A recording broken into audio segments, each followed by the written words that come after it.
Welcome, everybody, to the Sutta study group. Special welcome to Ayasuwijana Terry, who's very kindly joining us today, along with Seminary Satima from Aranyabodhi. And we can all pay respects to Ayasuwijana. Take this opportunity to pay respects.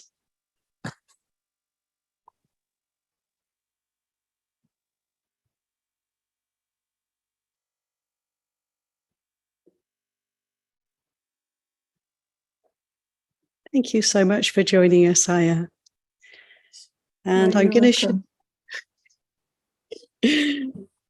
show you everyone who's in the room here, so that they can also be part of the group, even though you can't see them all the time. Venerable Kachayana is with us, our friends staying at the monastery, and we have Venerable Dhammapural.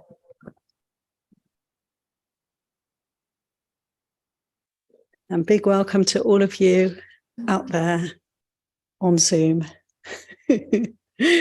So we're going to continue with our investigation of the Vedana Samyutta, chapter 36 in Samyutta Nikaya. I'm going to start with quite a short sutta that's actually number 10 in this chapter. And then we're going to look at the infirmary sutta, the first of the infirmary suttas, where the Buddha is speaking to the monks or whoever is in a sort of nursing facility or a hospital. But first, we'll look at the short sutta, 36:10. So let me screen share. And before I forget, before we start, I just want to tell you that in the chat box, I've given references. There was a question about a sutta, a simile that I mentioned last week, the simile of I think I said 500 spears, being struck by 500 spears. It's actually 100 spears. I found two references. Neither of them really relate to what I was saying, but they're interesting to look at. And what I was actually trying to convey was a simile for the Buddha's way of describing what it is to have a feeling body, what it is to be sensitive beings who feel so much. And actually the sutta that I was really, I think, wanting to refer to was the simile of the flayed cow. So I've given the reference for that also, which is the third of the three. But look at all three. Oh dear, it's not there. That's such a shame. Okay, what I'll do is very briefly, bear with me, because I'll need to do them again. Fortunately, they're still here.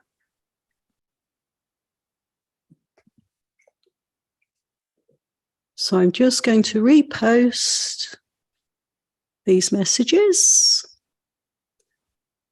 1,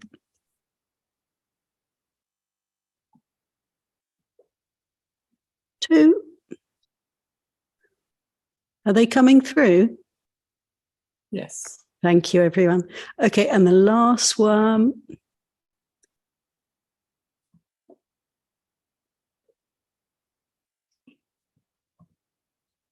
There. With great gratitude for this opportunity to explore and learn more about these similes, very graphic, very powerful teachings from the Buddha. Okay, so now I'm going to go to our first sutta of the day, 36:10.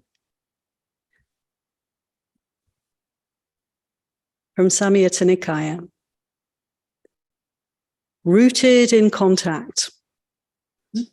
Passa mulaka sutta. Passa is contact, mulaka. Mula is root.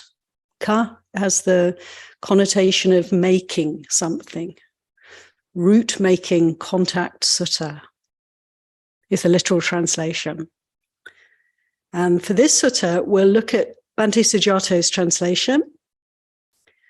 And you can see the Pali is there as well. For those who are learning Pali, can be looking at that at the same time. So I think I'd like to read the entire sutta and just allow you to relax and receive this teaching, and then we'll have some time for discussion.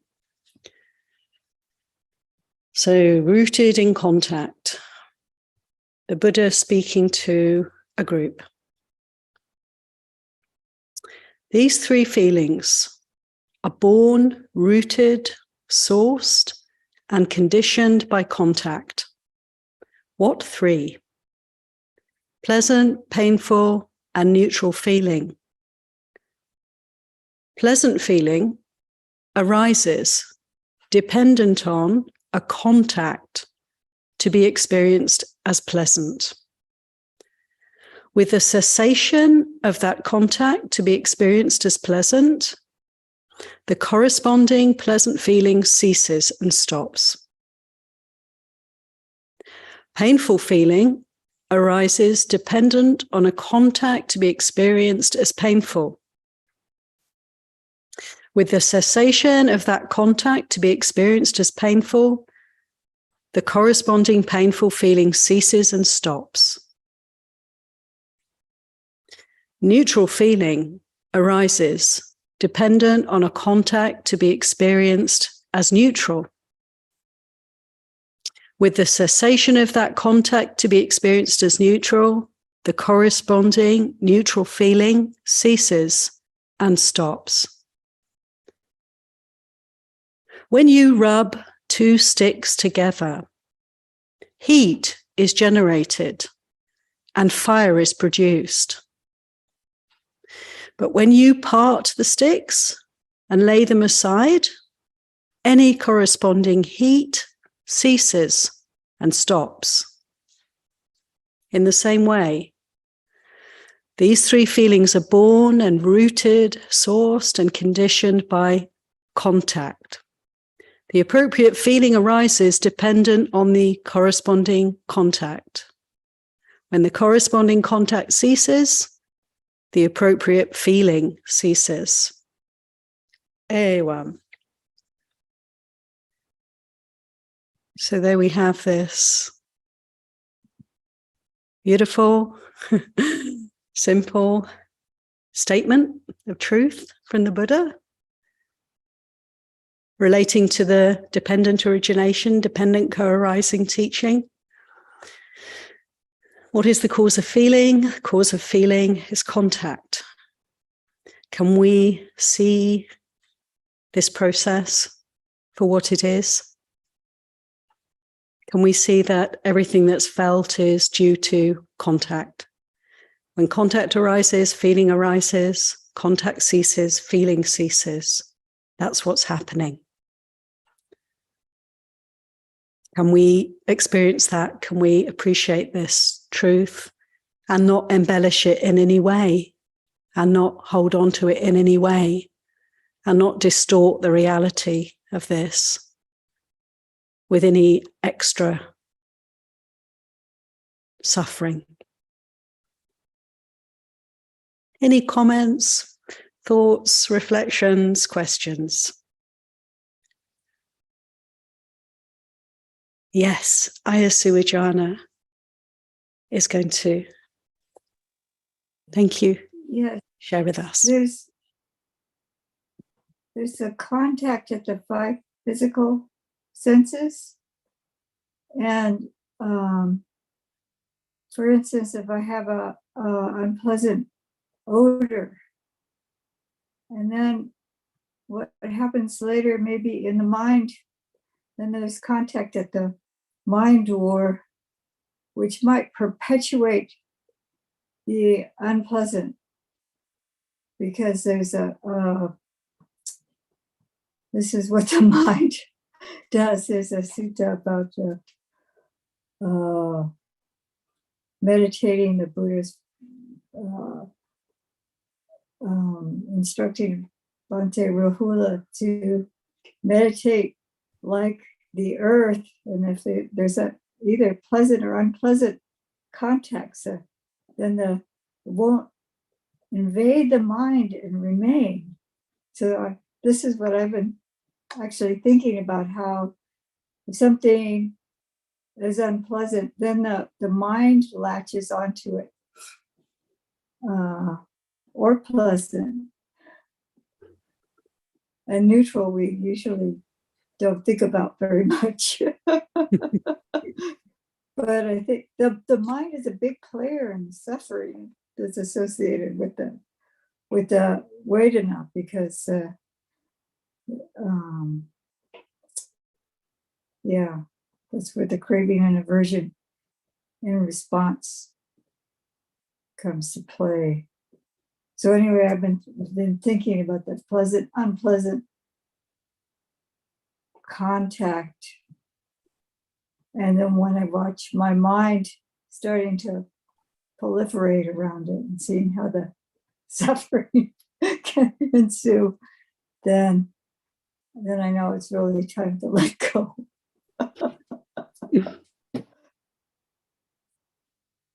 But anyway, this sutta, it's right in line with what I've been thinking about lately.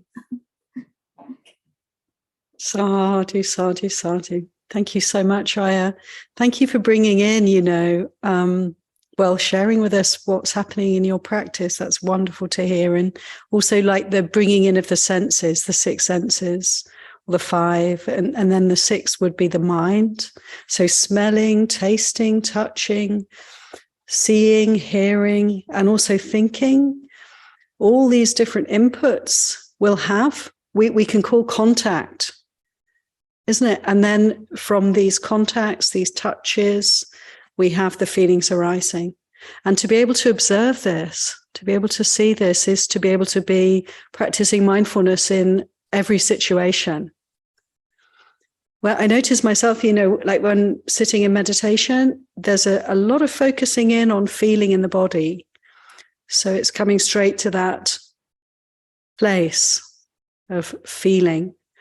But there's also hearing happening, touching. The sense doors are all open. The eyes may be closed, but we're still seeing. We're seeing behind the eyelids. So all the senses are active. And to be able to connect, as Aya Suwijana was pointing out, connecting in the inputs that are coming in through the sense doors with what's actually happening here, the responses, pleasant, unpleasant, or neutral feeling. And then, as Aya was saying, being almost straight away, there'll be some kind of reactivity. And to be able to see that and not to be caught up in that. This really is, in a way, it's the entire practice right there. Just as with so many of these suttas, and you'll see with the next one also, the entire path is right there for us in these teachings. Thank you so much, Aya Suwijana. Anyone else like to come in? Corinna, hi. Hi, Aya. Hi, everyone. Yes, I've been thinking about this for a little while you guys are, especially while you're focusing on feeling, and it's really hard to separate the flesh from the thought. So I was particularly thinking of Ayati's guided meditation on Vedanupassana, on feelings.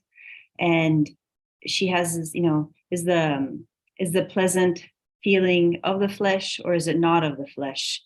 And kind of, I realized that I couldn't really differentiate between having something of the mind not be of the flesh. Like it was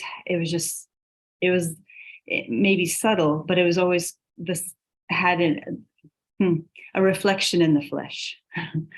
So I was wondering if that's similar, or if I should try to focus on even more subtle and really separating. Like, is it possible to have a feeling with the mind contact and not have a feeling in the flesh?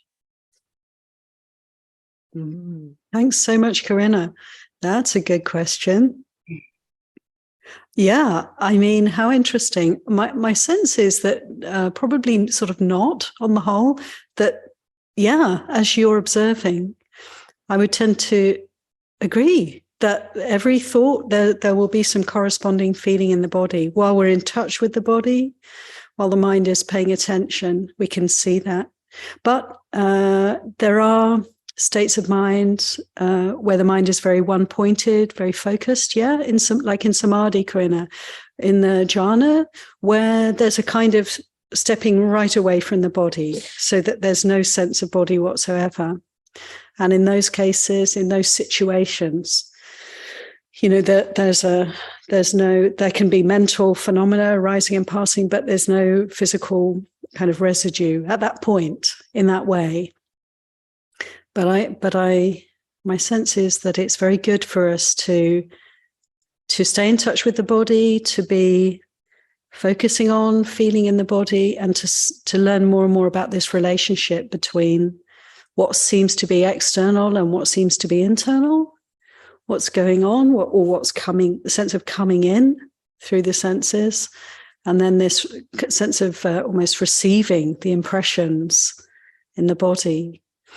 I've heard it said many times by people, including myself, that the body is like a library or a filing cabinet or a repository, you know, for all the experience that we have.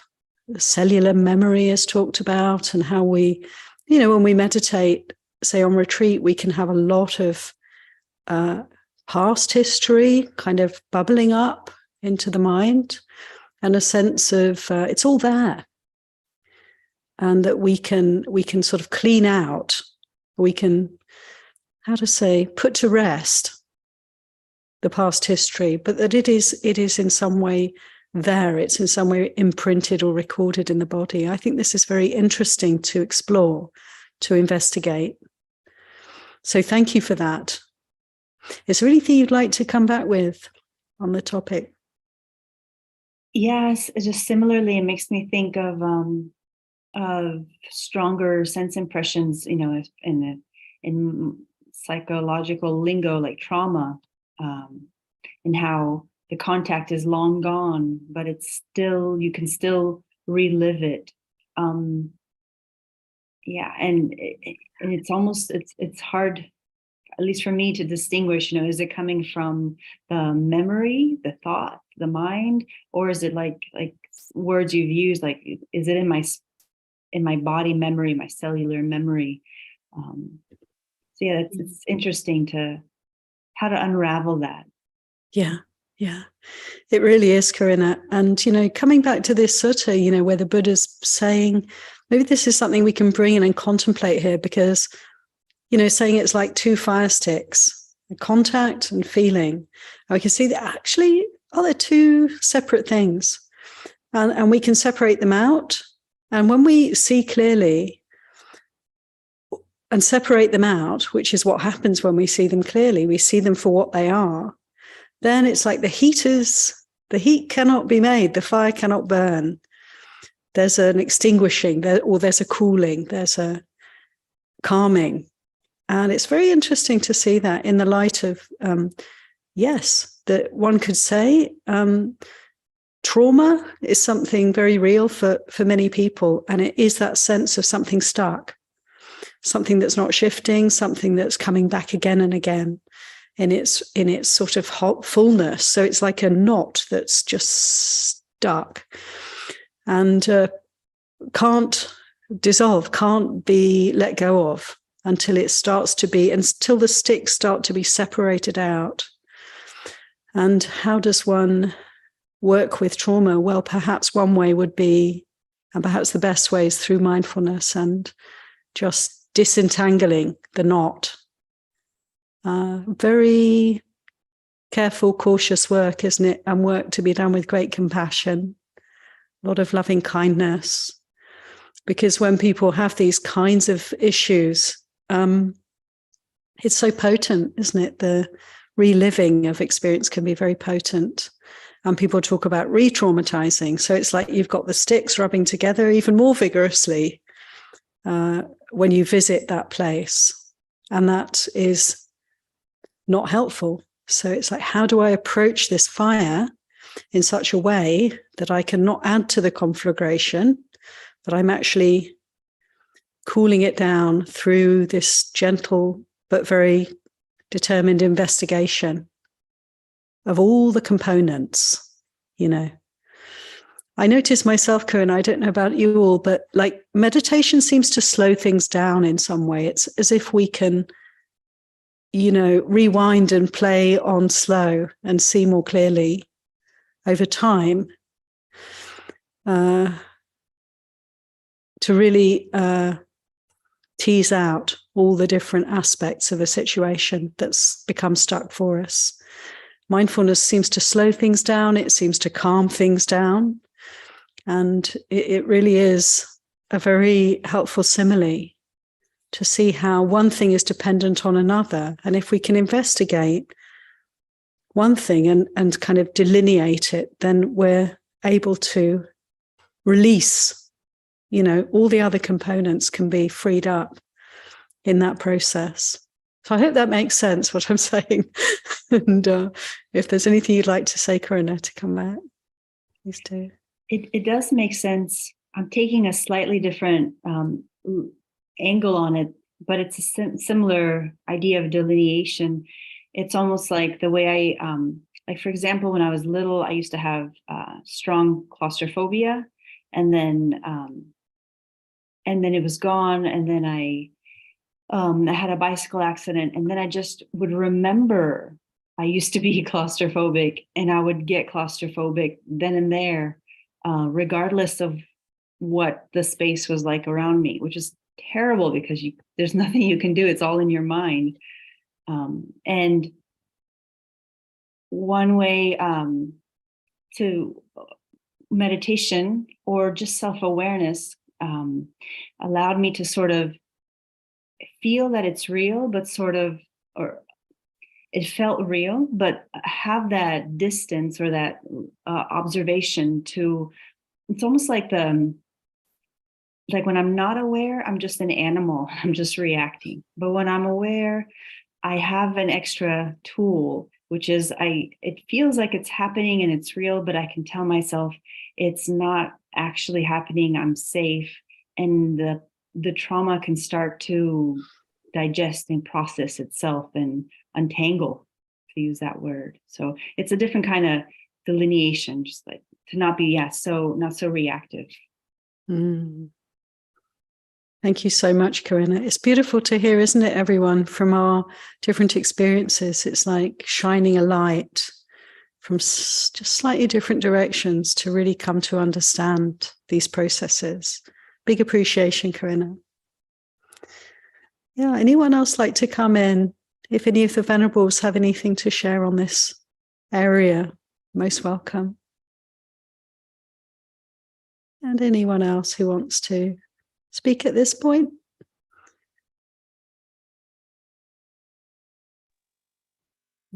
Oh, she had muted me.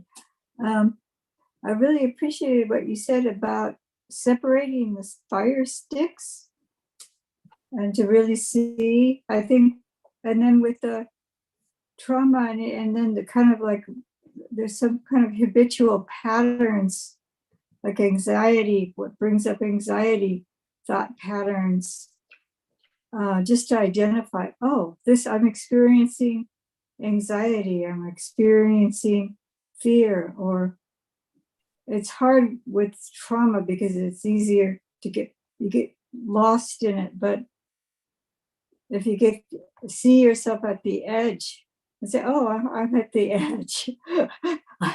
I don't want to step any farther. Yeah, but separating the sticks and noticing when the hand is reaching for the fuel to put onto the fire before we put it on the fire, and say, oh, I'm about to put more fuel on the fire. See, it may take time that we've been seeing ourselves. Oh, I'm actually seeing myself putting the fuel on the fire.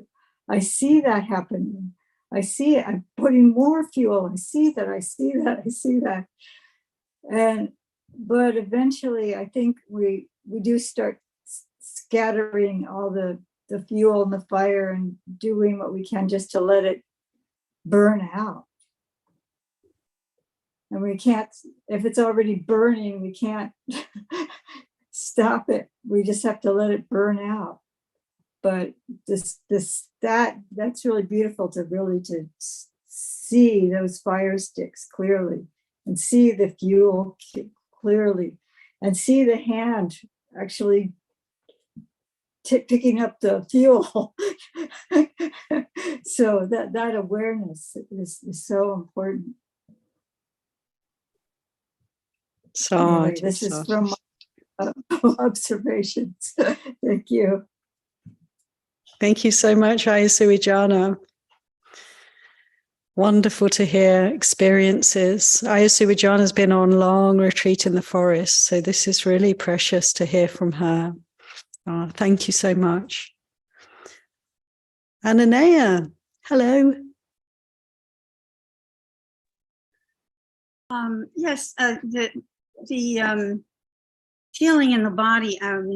One of the first long retreats I did, I happened to have an incident that occurred the day before I left for retreat, and it was very disturbing.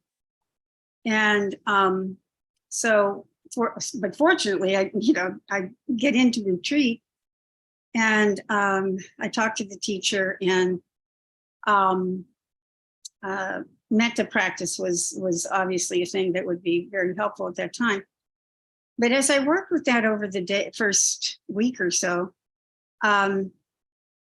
one day finally, when I became very anxious, would feel like my rib cage was literally like it's being squeezed in a kind of a vice-like thing. But anyway, but during meditation, then the feeling came up, and I was able to connect it to an event. And this was something that was, I think, fairly young age thing that had to do with my father. And the whole sequence then started to unravel. And as that unraveled, then since that time, I don't have that reaction anymore. So, and I mean, it's happened to me since then too, that there are some cases with feelings held in the body that will release during meditation, especially during a retreat time when one has a little more, you have more time to observe and be with it than you do in your regular everyday practice, although that's not impossible. So that was just like so encouraging to me. I mean, that really, the practice became, it's one of those, this really works kind of moments. And I'm sort of making light about it at the moment, but it was really, really profound. That was a really big deal. And it had been of long standing, so. So we have our practice, and I'm just saying this also by way of encouragement that yes, just keep hanging in there. I mean, I'm not done. There's still more to do, obviously, but it's really, really quite something when one can fully release something and it does not come back. Yeah. Thank you so much, Ananea, for sharing that. It is so encouraging, so encouraging. And the Buddha said, to look for this, to see where there is suffering, where there are hindrances, where there's difficulty, and then to see where there isn't. So to actually notice when, isn't it, Ananea, when we've moved through something and it has simply ceased. And there's a flavor to that, the sense of knowing this isn't coming back, this is over, this is done. And it's like a little taste of nirvana for sure. very, very encouraging to hear about these experiences. And maybe some others have had similar experiences, but to make much of that, to remember that when things feel very stuck and our practice isn't, feeling stagnated, or we feel in a rut, or we feel there's no light at the end of the tunnel, these kinds of perceptions. Let's remember these possibilities are there, and there is freedom, and there is a path. And if we keep practicing, we'll surely have these experiences from time to time until the final letting go, when we know, not that I know this, I'm not saying I know this, but I know from the Buddha's teachings that there is the sense of the work has been done. I've done what needed to be done. It's finished. So it's very encouraging to read these words from the Buddha, and even more encouraging in some ways to hear from a friend and somebody right now, here and now, who's having this kind of an experience. Thank you so much. Cessation.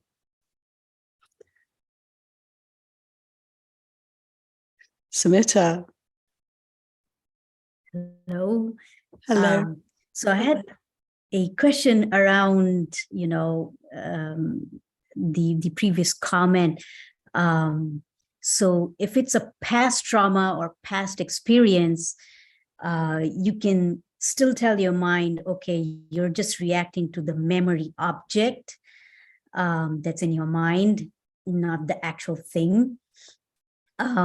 What happens if it's an active experience, so it's something that you're going through like on a day-to-day basis, it's not something that happens, say, over the past 10 years or something like that, so then there's a tendency of the mind to be overwhelmed by that experience.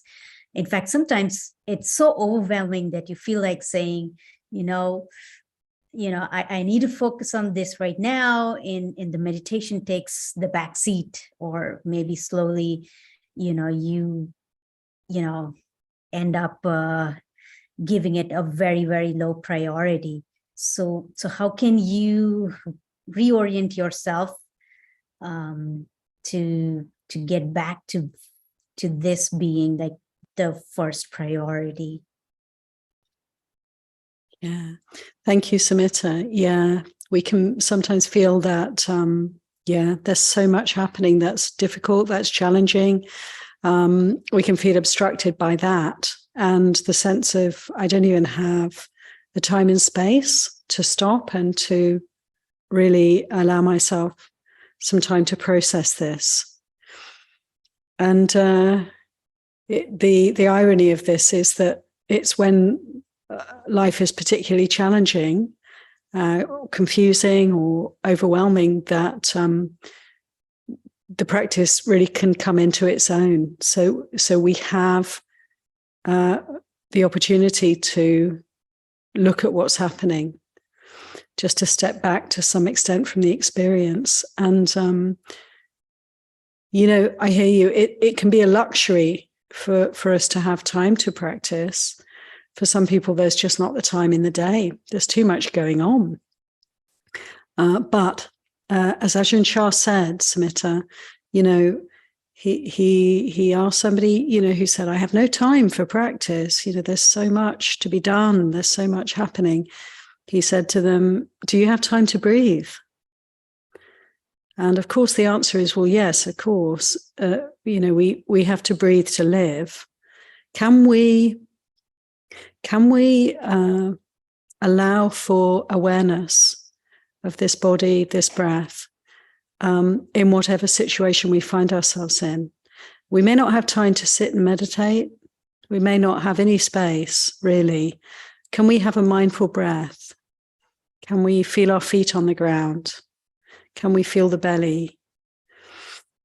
And just breathe deep, and just allow moments, pauses in this way. This is mindfulness, Samyutta, and this is practice. And anything we can do to anchor, to ground our awareness in the body, in feeling, is going to be of great help in any situation.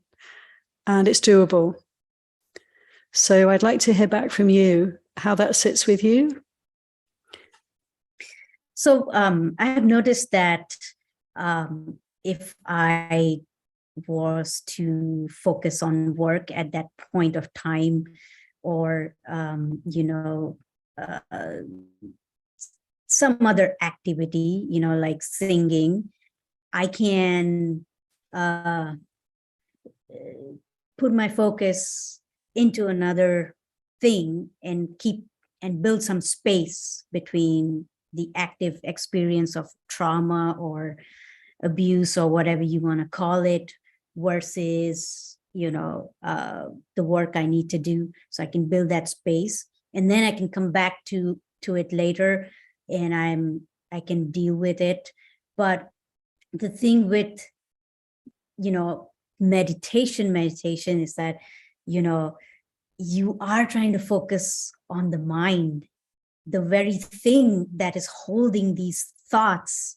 So it's so difficult at that point, because you are like submerged in those thoughts, and you are supposed to focus on the mind. So the mind is holding them, and that's when I find it extremely difficult. I will practice what you're saying and try to make it a priority in every breath. I will try that. Thank you so much. You're so welcome, Samyutta. Yes, we can, in our meditation practice, we can focus on the mind, and we can even focus on thinking. But actually, if that's very difficult and challenging, it's not a problem at all. We just need to redirect the attention.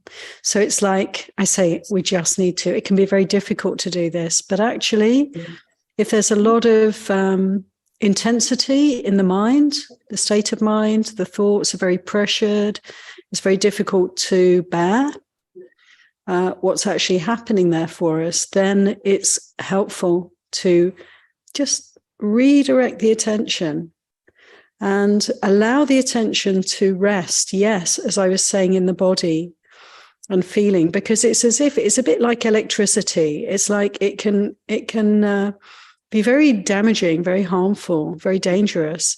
But if we ground it, if we earth it, then we can make it safe. So to actually work with difficult thoughts, repetitive thoughts, intense and painful states of mind, to focus on the breath, to focus on the body, very simply, nothing complicated, just feel what you feel. Just feel the body sitting, just feel the feet touching the ground, notice the breath, whatever works, to kind of earth the energy, the mental energy, to bring it to the ground. And it can start to dissipate. And the important point really is not to focus on the problem, not to focus on that knot, that sankhara, that constellation or that trauma, whatever we call it, that happening in the mind, but rather to focus elsewhere and see what's happening here in the body. And this really does give space, and it gives a kind of relief, and this can be done at any time. And, sometimes we have things we have to sort out, we have to do, but that this can be a resort. And as Venerable Satyama says, very important point, thank you, Venerable, not to fight with it. So not to make any kind of resistance, not to create any more friction with the sticks rubbing together, to allow, when we focus on the body, allow ourselves to do this, not just in meditation time, but throughout the day, just to check in, what's happening in the body. Then we are not fighting with the mental energy. We're actually allowing it to kind of, as Ayya Suwijana said, it's like the fire's burning, So we can allow the fire just to burn out. When we focus on the body, we're not adding any fuel, you know, we're not fighting, we're not resisting, we're just making space. So yeah, Samyutta, try, you can try these ways of practice. In terms of the satipatthanas that we've been talking about so much, it's like focus on the first two. This is good enough for the whole life, actually, just to focus on the first two, the body and feeling. It's enough. We don't need to delve into the mind or the mood or the emotions at all if we stay with the body and feeling. We can do, but we don't need to. The mental phenomena will be happening, rolling through, flowing through, and we won't be making any more of them. It's to be aware of body and feeling is not to neglect these things. It's not to neglect the mind at all. It's to give the mind the space to purify itself. It's setting the conditions.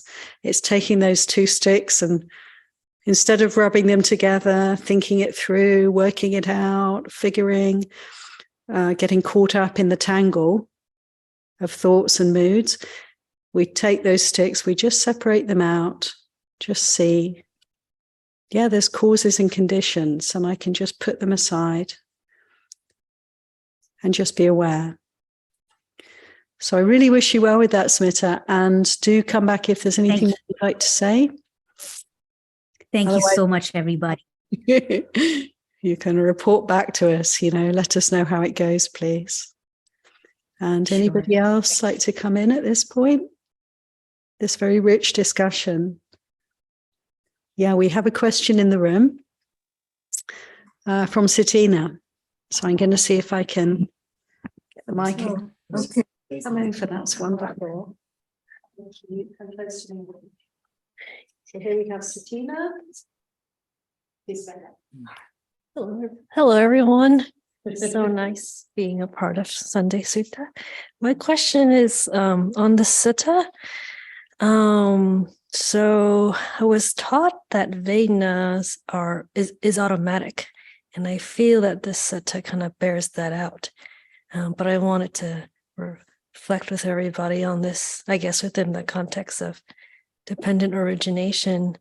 Like if we understand contact to be automatic in the sense that, if there's an object and an organ and consciousness, then it all happens. And the Sutta is saying then from there, the Vedana happens.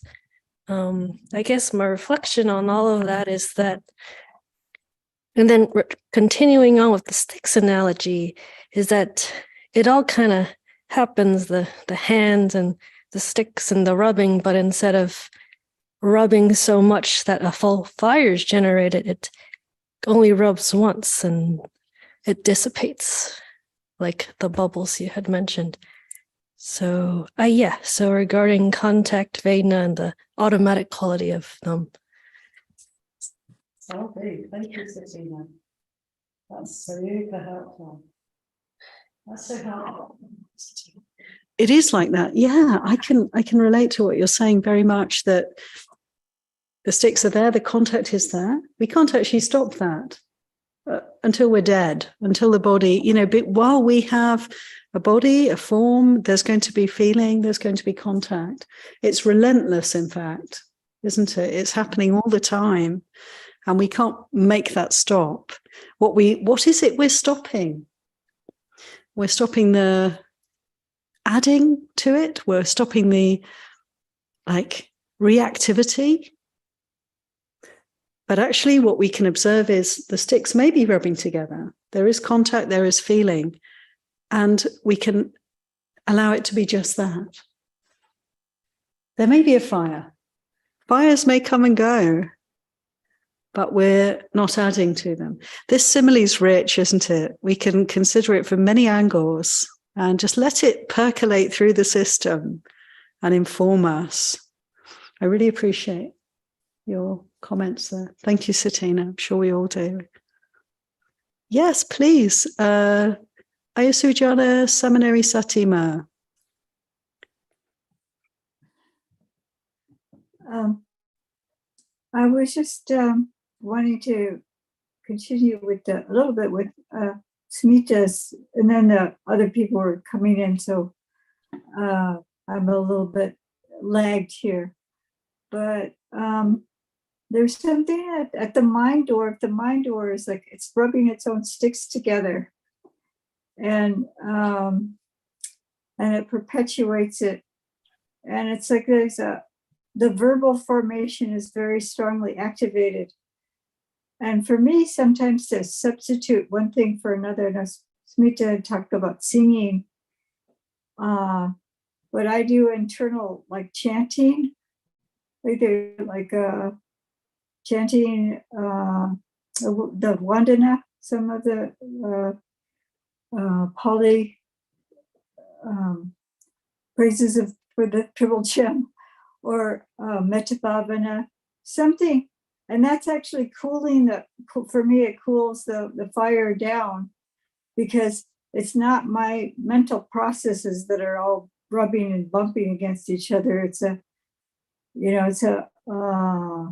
kind of a formula or something.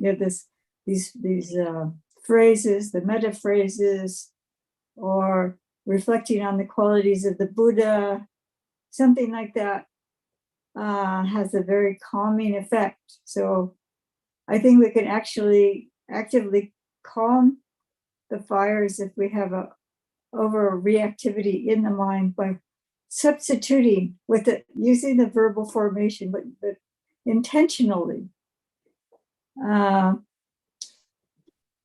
So I'm a little bit out of sequence with what we're discussing now. Sorry, but that's what I had was thinking about. So thank you. Thank you so much, Aya Suwijana. This is so valuable, Smita, this other piece of great advice. Oh, that's so good. When the mind is racing and it's really hard to settle, yes, mantra, chanting. Thank you. Yeah. Thank you, Aya. Thank you, Aya Tatalok. Sorry, Suwijana, and thank you, Aya Brahmavara. Yeah. Wonderful.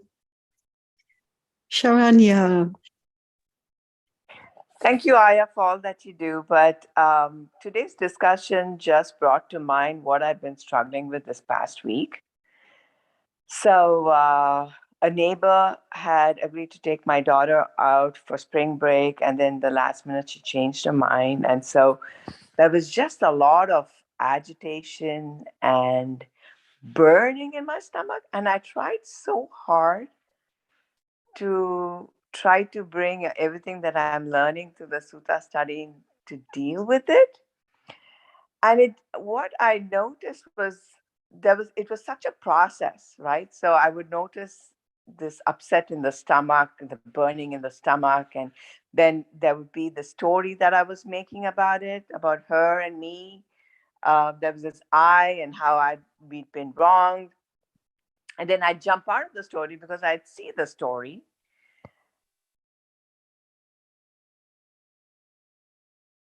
Mm.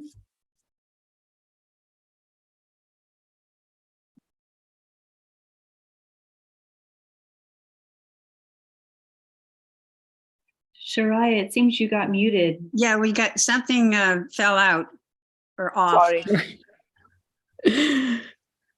What did you last hear? We heard about your situation with the neighbor. Oh my goodness. Okay. So there was just a lot of agitation, and I tried to use what I was learning through Sutta study to learn to deal with it. So I tried to keep coming back to the Vedana, right? And then there was all this burning in my stomach and just a lot of tightness in the body. And then, of course, there was the story, right? The story that I was constructing about us and them. And I tried so hard to kind of let it settle, but it had its own process. The whole thing kind of took 3 to 4 days for the Vedana to kind of settle down, for me to kind of accept and make peace with it, to also see it as kind of really a pattern rather than taking it personally, right?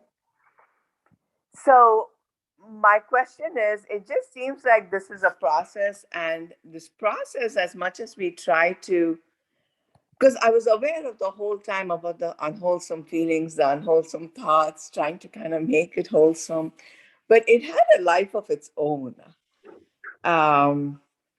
So that was interesting. I think my trying to use what I learned kind of helped finally make me make peace with it, which I think if I didn't know about a lot of the causes of suffering and how we contribute to the suffering, I think it might have just continued. But I tried so hard to cut short the process, and it just wasn't happening. I just had to let the process of it play out. Yeah, thank you very much, Sharanya, for this, difficult time you've been having. Great example for the group of how, as you were saying, Satina, the sticks, we can see the sticks are coming into contact. Something's happening or something's happened, and there's a response. And, we can't make it, we can't just make it end, because we know we can sort of see where we want to go with it, where it wants to go, where it's going to go, but we can't force the process of cessation, and to be able to be very patient with that.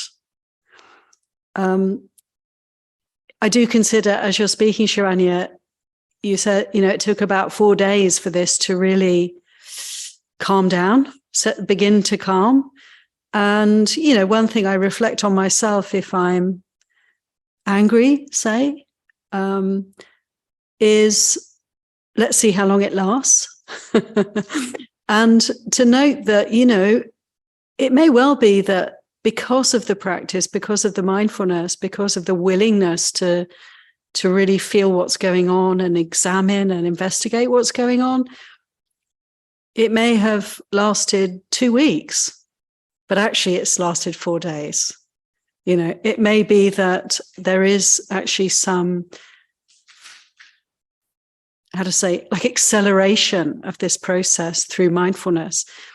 That's my experience, my senses over time with practice, that we can see how, we can't make things just disappear, but we can certainly apply the mindfulness to painful feeling, to painful mind states, and just to really watch how they're actually changing every moment. And we get to really develop, I guess, some saddha, some faith, some confidence over time. So you've been through this process, and you can see how you've been resourced by your practice, even though it's difficult to practice, and even though it's not like, things are not changing immediately for us. But when there's anger, it is like a fire, isn't it? And it's like Satina was saying, we don't just take the sticks and put them down necessarily, but we can watch. And we can feel the suffering also, because in feeling the suffering, the heat of that, there's a lot of learning happening, isn't there? There's a lot of wisdom arising. And the inclination to step away from that fire becomes stronger and stronger. And we can let go more quickly over time of our suffering, is my sense. How does that sit with you, Sharanya? It definitely opens up the path of practice. And it was really interesting for me to see how I was lost in it, and then there was awareness of it, and then I was lost in it again. So the dance. And I think, sometimes it takes that long, but the most important thing is the mindfulness and the observation, and kind of using it as an opportunity for practice, isn't it? Yeah. Absolutely. And, you know, that's wonderful you say that, because for me, it's like, yeah, it's that willingness to see our life as an opportunity for practice. Like, this is the life we have is so precious because it is an opportunity for practice. And to put that understanding, that right view to the fore, then, isn't it, all the vicissitudes of life, you know, we're not railing against them anymore. It's like, okay, this is all grist for the mill. You know, I can make use of this and this and this. And it's a very profound shift of attitude here that you've just pointed to. It's a very significant shift where we are not resisting, but rather kind of opening, isn't it, to our experience. And just this much, you know, we've shed a lot of layers of suffering. And if we put our mindfulness to the fore, we put this right view to the fore, we can't really fail to make use of, you know, every opportunity, every experience for practice. This is wonderful. So good or bad, you know, easy or difficult, it all just goes into the pot. And we can examine and investigate all of it for freedom with this right intention and right view. Thank you so much, Sharanya. Anyone else like to come in? This sutta is really a wonderful springboard for us, isn't it?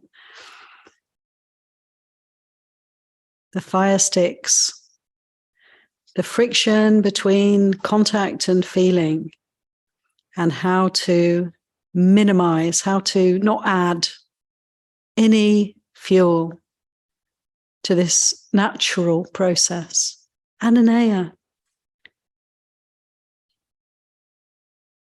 I just wanted to say quickly, one, kudos to you, Sharanya. That's great work. I mean, this is again how you see that the practice that you're doing is actually having an effect, and that you are working with it. That's just wonderful. When I have those persistent feelings come up, something's revved up, I've been activated by something. I find using Mara, you know, I see you, Mara, you know, when it's trying to rev up, it's sneaking up, you feel it just about wanting to land, and you say, I see you, Mara, and you just put it down and you call, it's just like calling somebody out. I see you, I hear you, you know, and it's just, I find that very helpful to stay out of, you know, allowing it to take root in my mind. Sadhu, sadhu, sadhu. I see you, Mara. That's really great. And we can almost have a smile, can't we, even in the midst of the turmoil. Well, Thank you so if much, I can Anna. just add something else to it, it really also brought home to me what a big difference there is between an outward practice of a religion and the internal shift that liberation actually calls for, right? So my neighbor is all about liberation. She wants nirvana, right? But then at this level now we have to negotiate the cost of it, because this costs something, and then my daughter didn't go on a trip, right? So there's the ethics piece of it. And I can see the clinging and the greed on her part, on my part. So it's really kind of pretty complicated, but then it again brings back the Dhamma to question, right? About how, again, there's a situation where it's good to practice non-clinging, right? So there are so many layers to this as well. And it makes me also be aware more about not just talking the talk, but actually making that internal shift, which is required in some of these circumstances that are really hard. And you kind of have to figure out what the right thing is to do. Thank you so much, Sharanya. What a rich discussion. Finding our way, isn't it? And allowing the practice to be our guide. Anyone else like to come in at this point?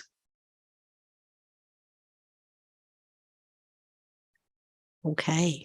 Ah, Linda, yeah. Hello. I think I think I mentioned this before a long time ago, that dealing with emotional triggers, like Pema Chodron had a lot of information on this, what she called Shempa, which is just the emotional triggers that you don't pull the trigger. It's like it comes up, you recognize it for what it was or what it is, and you let it go and say, no, I'm not going to go there. I'm not going to do that. I'm not going to go back 20 years for something that happened 15, 20 years ago and get all angry again, like it just happened yesterday. And you say, and it does let go, and then you don't pull the trigger on that. You don't pull the trigger on that emotional response. And I think psychologists are using it today and calling it an emotional trigger and getting their patients or their clients not to engage. You just don't engage with it. You just let it go and no, I don't want to do that. And I've used that and it goes away. It still tries to come back. That's the trouble. It's not permanent usually. It will try to come back on you, but if you keep doing that, I think it will eventually give up and realize it can engage you in that. But yeah, it's interesting. I found it interesting how well it works. Like, you know, that, and I used to do that a lot. I used to go back and think about stuff when I was usually something traumatic that was done to me, you know, it could be 15 years ago. And now I'm as angry now as I was then. And all this time has passed. And it's ridiculous. I'm not going to get myself all worked up about this over something that I can't do anything about now anyway.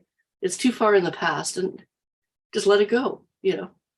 So, but I know Pema Chodron wrote a lot about that, and had some really good sound advice on, you know, how to deal with Shempa and these emotional triggers that we all have to deal with. So I just thought I'd mention again. I think we talked about, I don't know what Sutta we were taking at the time back then, but it came up then with these emotional triggers. So I thought I'd mention it.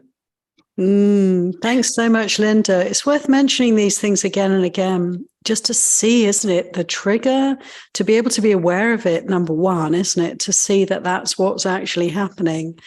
And then to see also what you pointed to, for me, was really significant, to notice how if we manage to not react, we've sort of let go. Oh, wonderful. We have that sense of freedom, and then it may come again. The same kind of pattern will often, won't it? We can see there's a kind of repetitive nature to these things. Our ways of reacting are habit patterns. And so we might be faced again and again, and it can be like wave after wave of a particular trigger. And again we can notice and see how, as you said, Linda, slowly these things can fade and lose their power over us. And it's often not a one-off event to let go of a particular habit pattern, but it's more like over time, the slow wearing away. Reminds me of the sutta where the Buddha gives the simile of the axe handle. You probably all know this one. He says it's our mindfulness practice. It's rather like a carpenter who has his axe that he uses. And over many, many, many years, you start to get a slight impression on the handle of the axe of the thumbprint and the fingerprints of the carpenter. How slow, how, you know, day by day, nothing to see, nothing changing, but over a long period of time, you can see this impression slowly forming. And in exactly the same way, in reverse, we can, you know, wear away at these habit patterns, and they can slowly fade and diminish and eventually disappear. As Ananaya described, we can actually observe the end point as well. Sometimes this comes for us, and we can see the full process of wearing away and disappearing. Sharanya.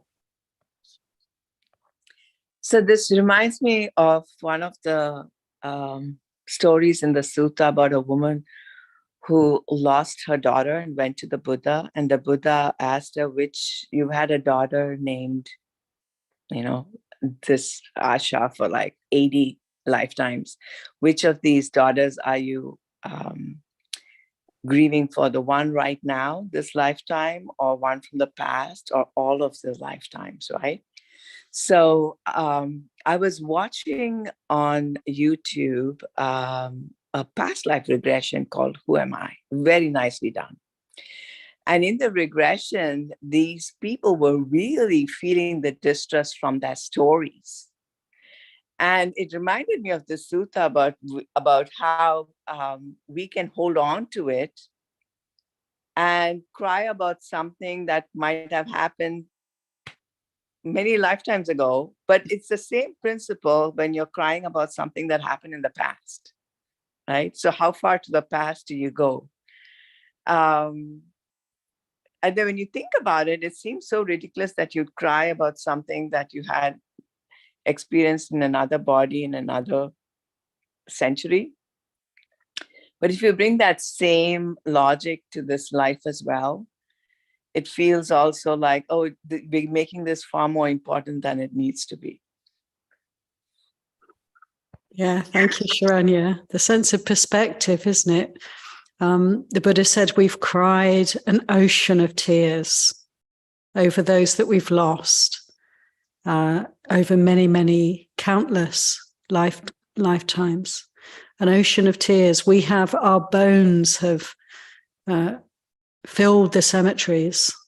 We can say there's a great pile of bones of all the bodies that we've shed.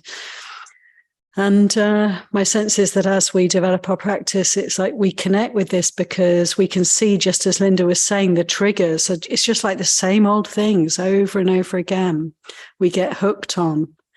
As Ananaya said, we can just cut through all of that. Say, I see you, Mara. I see these habits. They must have been going for countless eons. Let's see if we can stop doing that.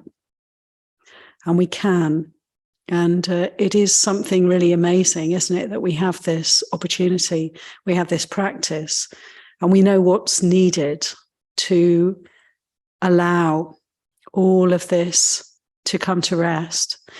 And, it's could say it requires great patience, great heart, the willingness. Sharanya, you had 4 days of suffering a particular, incident, and then there's all this suffering, but actually 4 days is pretty good.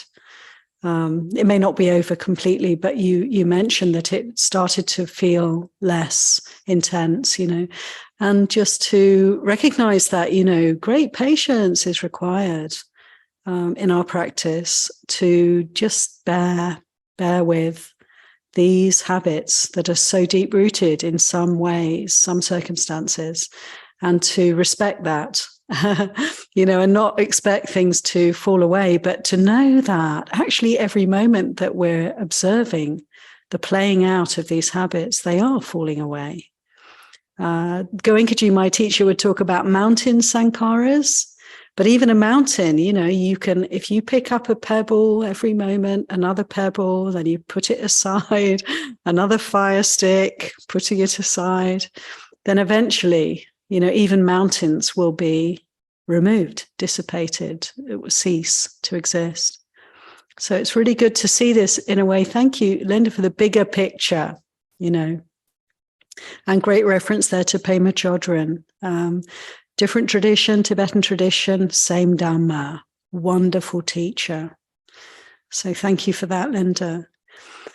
Over to Marian. Hi, Marian. Hi again. I wanted to thank Sharanya for her story. I loved it. And I wanted to go ahead and mention something that she had said about like not taking everything so seriously.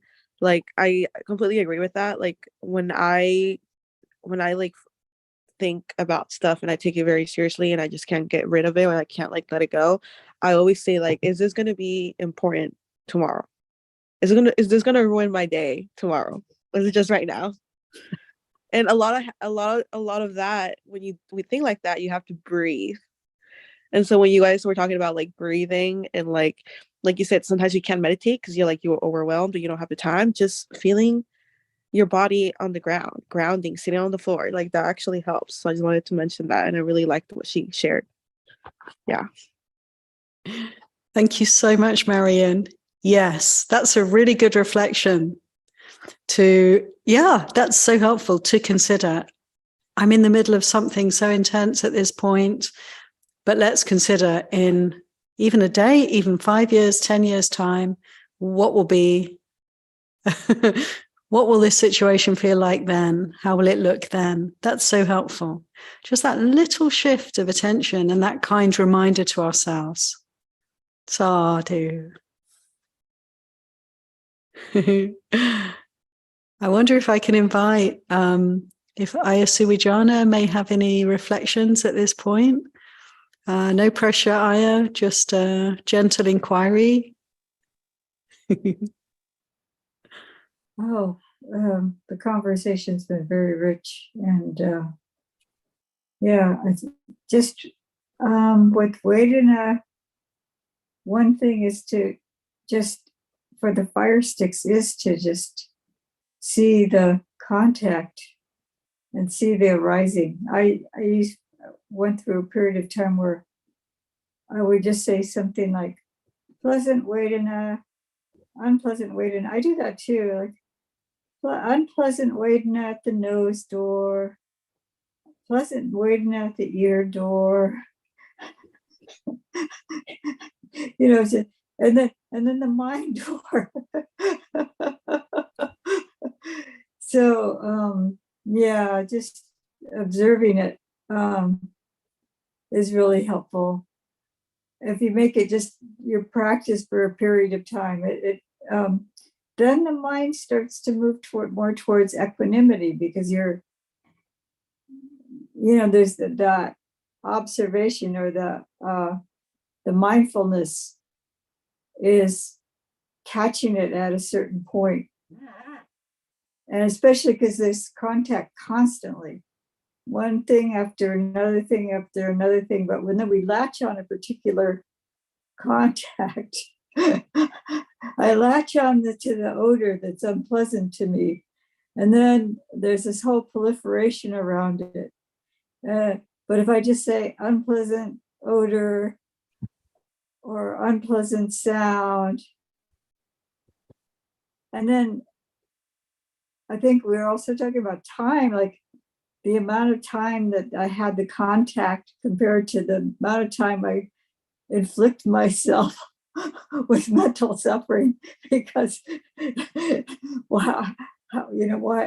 Because that shouldn't have happened. So it's really precious, this teaching on Vedana. It's really important. It's a really important practice to be aware of, just the arising, and it's arising and passing a lot of the time too, so quickly. But how the mind is such a big, it's a big key player in this whole fire building. Well, what did you say? I was just calling the man a big liar. The mind. Ajahn Chah says, whenever you see a thought arise, you just say, liar. Yeah. That's great. Thank you so much, Aya. And Seminary Satima, yes, it's like I see you, Mara. Fire, fire. Don't panic, but just recognize fire is fire. Thank you very much for your reflections, Aya. Okay, last comment or question or reflection from Corinna. Thank you, Corinna. Thank you. Yes. I was just thinking that, sometimes using my intellect and logic can be very helpful. I have definitely had the thought, has that contact been like 30 seconds? And have I been thinking about that for 3 days? Is that really happening? But sometimes that doesn't work. it doesn't work. And I just wanted to mention that sometimes I have to approach it from my heart instead, because it's otherwise sometimes it's like I'm trying to convince myself intellectually, and my heart's like, it doesn't speak that language. So when I approach it from my heart, it's more like, okay, I'm really triggered here, and maybe it's even disproportionate to what the contact was. Maybe that's okay. And if it's the kind of situation that I could just be with the trigger, but not, obviously not focus on the proliferation of the story, but focus on my heart and what I'm feeling, and kind of just hold myself tenderly and speak soft, kind words to myself, regardless if my reaction, is out of proportion, or like I said, I'm proliferating for 3 days. Or a common example is like, I have a very wonderful partner, and he can do like one small thing I don't like. I'm like, oh, it's over. Even though it's like 99% of the time, it's wonderful, But so, right. So we have these, sometimes I can't speak logically to myself. I have to approach myself from my heart, and just for whatever reason, I'm having this reaction. Can I be with the pain and the hurt, and knowing that it represents the past too, not just with this first contact. Yeah. I wanted to share that. Sadhu, sadhu, sadhu. Thank you so much for bringing that in, Corinna. How significant, how important is that for all of us? And it brings to mind for me, Corinna, two things really. One is that we're not rational beings. Most of the time we like to think we are, but no, life's way more messy than that. And it's just good to acknowledge that, and not to make a problem about that, just to see that's how it is. There's emotions washing through, and we can say overreact, or we can just say we have certain reactions to things that can seem very, overwhelming. And is that a problem? No, it's not. Just to have the willingness to be kind and patient and steady with whatever's coming up for us. I really appreciate what you said, and I appreciate that pointing to metta, pointing to kindness. Which is for me a heart quality, to open to that. And really, I don't know about you all, but for me, the quality of metta has become increasingly important in my practice. And I've also noticed, as you were saying, Corinna, how we're kind of educated to think of ourselves as rational, logical, kind of intellectual creatures, especially if we've been through higher education. And, it's a kind of lid over the top of all this other experience that can be neglected when we live in our heads.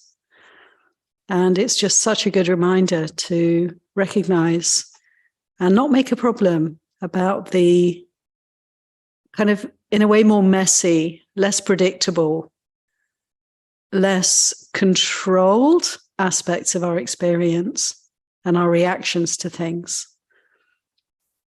Metta, loving kindness, and this, you're pointing to the pay attention here. And as you were speaking, I had the image of the mother with a child, the infant, the screaming child. And sometimes our experience, we can be like the screaming infant, can't we? We're just, no, like there's nothing, we can't talk to that one. That one's pre-verbal. We can only comfort that one. And just allow that process.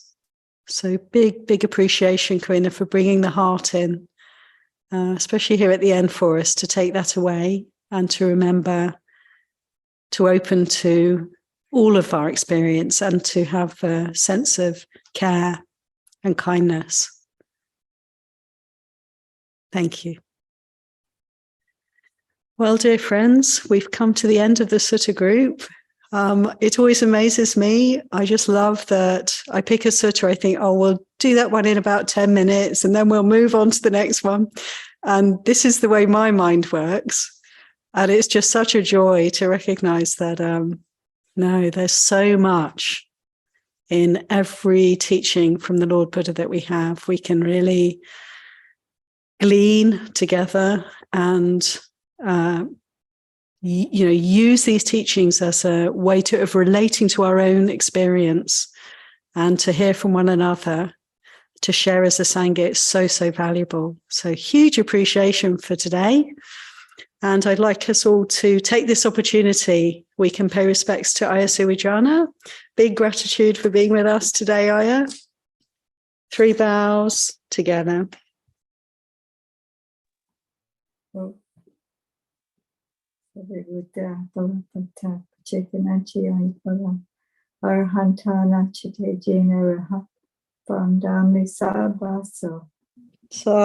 the truth bless you and protect you in every way.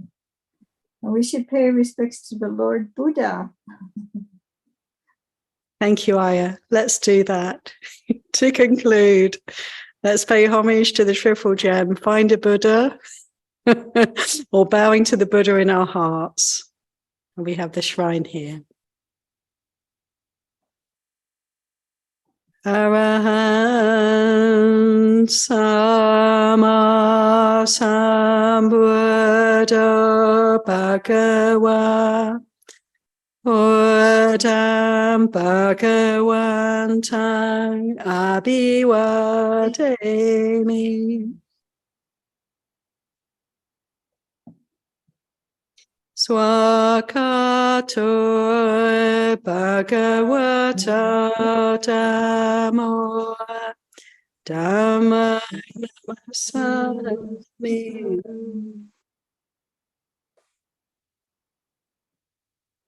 Supatipano Bhagavato Sāvaka Sangho Sangha Namami.